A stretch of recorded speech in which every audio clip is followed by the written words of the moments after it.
Hi students, இன்றைக்கி செஷனில் வந்து அட்மிஷன் ஆஃப் அ பார்ட்னர் அதோட கண்டினியூவேஷன் தான் பார்க்க போகிறோம்.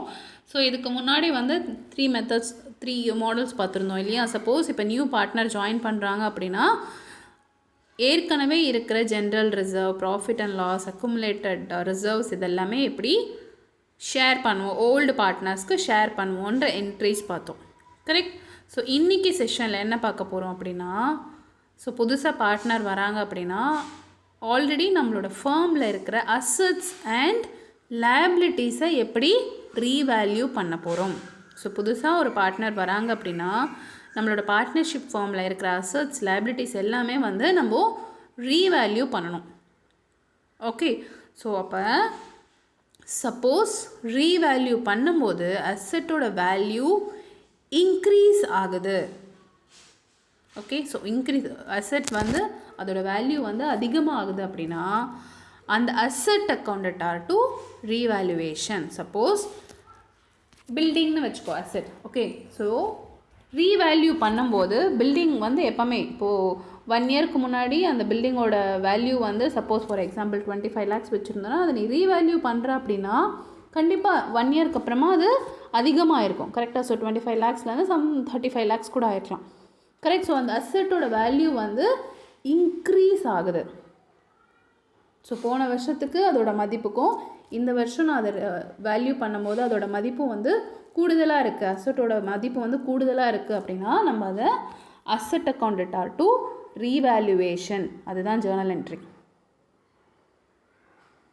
சரியா. சப்போஸ் இல்லை என்னோடய அசட்டோட மதிப்பு வந்து கம்மியாக ஆகுது.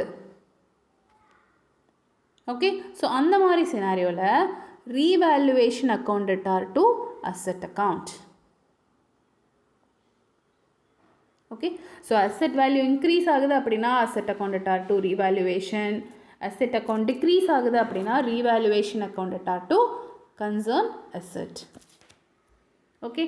So next we have amount of liability வந்து இன்க்ரீஸ் ஆகுது. ஸோ அசட்டோட 2 சினாரியோவுமே பார்த்தோம். அசட் இன்க்ரீஸ் ஆகுது அப்படின்னா asset accounted are to revaluation, decrease ஆகுது அப்படின்னா ரீவேல்யூவேஷன் டு அசட். அதே மாதிரி லைபிலிட்டி இன்க்ரீஸ்க்கு டிக்ரீஸ்க்கு என்ன பண்ணோம், இதில் அப்படியே வந்து on the contrary liability increase ஆகுது அப்படின்னா revaluation accounted are to liability account. That is your journal entry.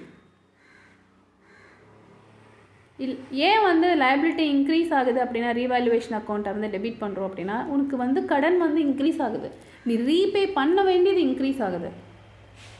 Okay. So அதனால் ரீவேல்யூவேஷன் அக்கௌண்ட் டெபிட் பண்ணிவிட்டு லைபிலிட்டி அக்கௌண்ட்டை கிரெடிட் பண்ணணும். சப்போஸ் டிக்ரீஸ் இன் லைபிலிட்டி அப்படின்னா நீ 10,000 ரூபாய் கொடுக்க வேண்டிய இடத்துல அமௌண்ட் வந்து ரீவேல்யூ பண்ணும்போது கம்மியாக இருக்குது, இல்லை நான் 5,000 கொடுத்தா போதும் அப்படின்னு உன்னோட கடன் வந்து கம்மியாக இருக்குது அப்படின்னா liability accounted are to revaluation.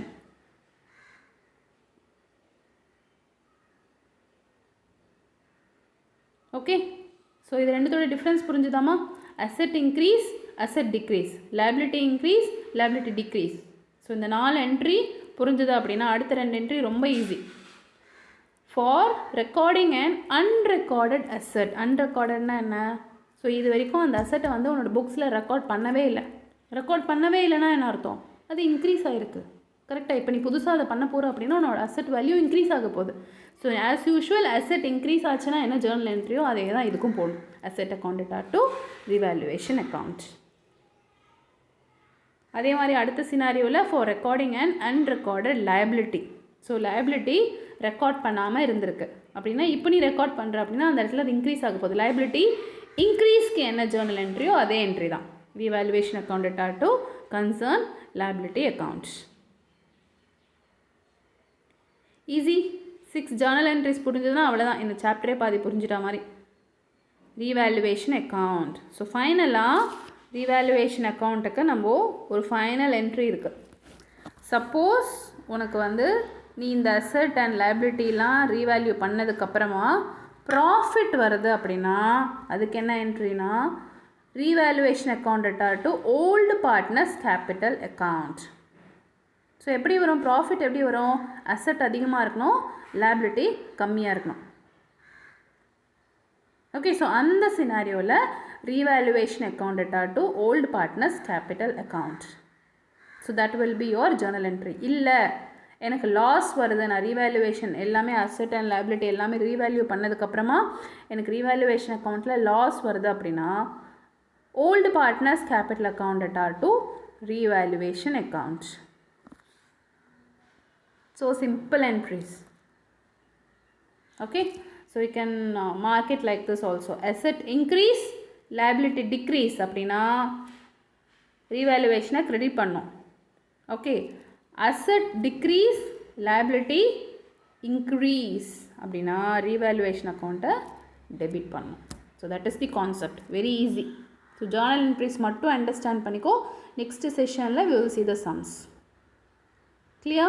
And final entry இருக்கு இல்லையா, profit on revaluation, loss on revaluation entries are very important. So நீ இதெல்லாம் அசெட் ரிவேல்யூலாம் கொஷினில் இருக்கும்.